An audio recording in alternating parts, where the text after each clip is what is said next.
Coffee, 1 kaşık coffee. Okay. 2 sugar. 2 sugar, yep. Yeah. Just how we like it. Water. Uh-huh. Su. Su. Su. Yeah. Su. Kum. Cook sen.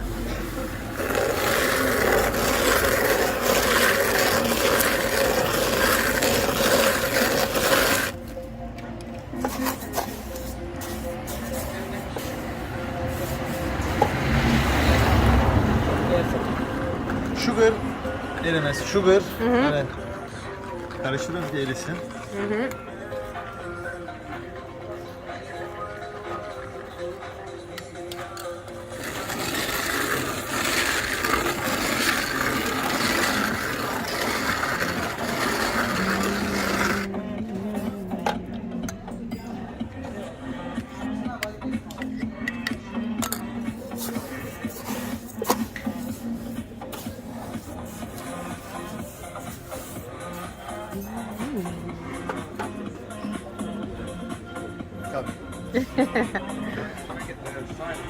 Yeah.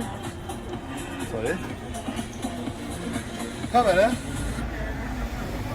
Are you get me? Yeah, yeah. Here comes stir with me. Do I stir?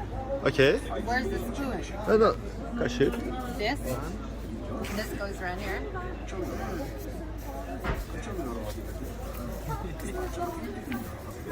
Is this the coffee?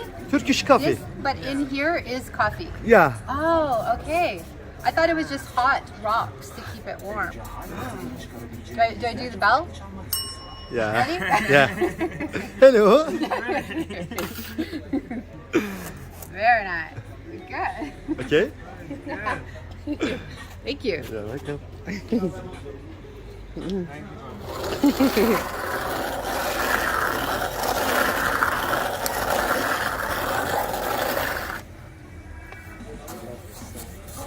The top part. Turkish. Caught my purse, babe. There. Got my purse? Yeah. Well.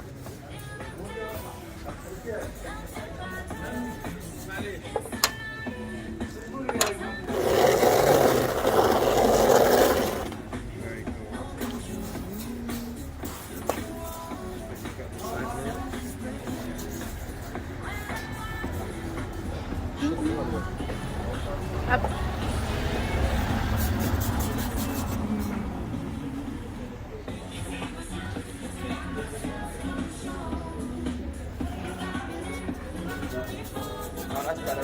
Yeah.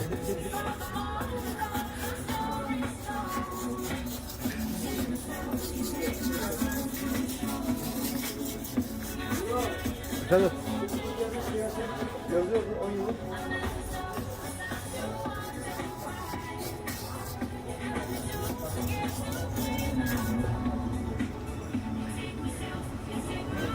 Very good. Steaming. It's like boiling inside. Oh yeah, you can see it. Oh yeah, nice.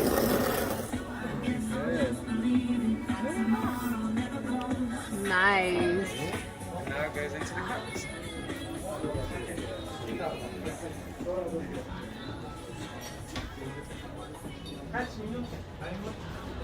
That's how you make a Turkish coffee, people.